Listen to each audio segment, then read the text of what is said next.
Wherever you go, whatever you do, throw a little at it. Omax, Vest and Briefs. பாஜக சிறுபான்மை மக்களுக்கு எதிரான கட்சி அல்ல என பாஜக மாநில தலைவர் நயினார் நாகேந்திரன் தெரிவித்துள்ளார். சென்னை எழும்பூரில் உள்ள தனியார் ஹோட்டலில் தமிழ் மாநில காங்கிரஸ் கட்சி சார்பாக நடைபெற்ற இப்தார் நோன்பு திறப்பு நிகழ்ச்சியில் பங்கேற்று அவர் பேசியதை தற்பொழுது பார்க்கலாம்.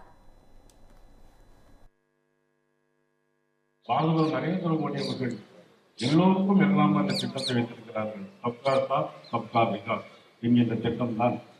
ஆக வட மாநிலத்தை சேர்ந்தவர்கள் நிறைய பேர்கள் இஸ்லாமியர்கள் இருக்கிறார்கள். உத்தரப்பிரதேசத்தில் நமது தமிழிசை சவுந்தரராஜன் அவர்கள் குறிப்பிட்டு பேசியது போல ஆக பாரதிய ஜனதா கட்சி ஒரு மதம் சார்ந்த கட்சியாக நிச்சயமாக இல்லை என்பதை இந்த நேரத்தை நான் பகிரங்கமாக தெளிவாக சொல்வதற்கு நான் கடமைப்பட்டேன். அதுதான் சப்கா சாத் சப்கா விகாஸ். உத்தரப்பிரதேச மாநிலத்தில் 17% இஸ்லாமியர்கள் இருக்கிறார்கள். ஆனால் அங்கே பாரதிய ஜனதா கட்சி ஆளுங்கட்சியாக இருக்கிறது. அங்கே இஸ்லாமியர்கள் ஓட்டு போடாமல் நிச்சயமாக ஆளுங்கட்சியாக பாரதிய ஜனதா கட்சி வந்திருக்க முடியாது. ஆக தமிழகத்தை பொறுத்த மட்டும் நம்ம அன்புமணி ராமதாஸ் குறிப்பிட்டு பேசல உண்மையிலே நாம் கவனத்தில் கொள்ள வேண்டும். ஊடகங்கள் அதை உண்மையிலே சொல்ல வேண்டும்.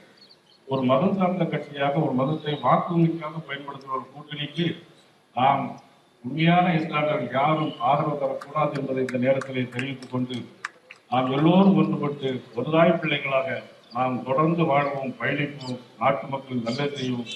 ஐயா டி.கே. வாசன் அவர்களுக்கு நன்றியை தெரிவித்துக் கொள்கிறோம். நன்றி, வணக்கம்.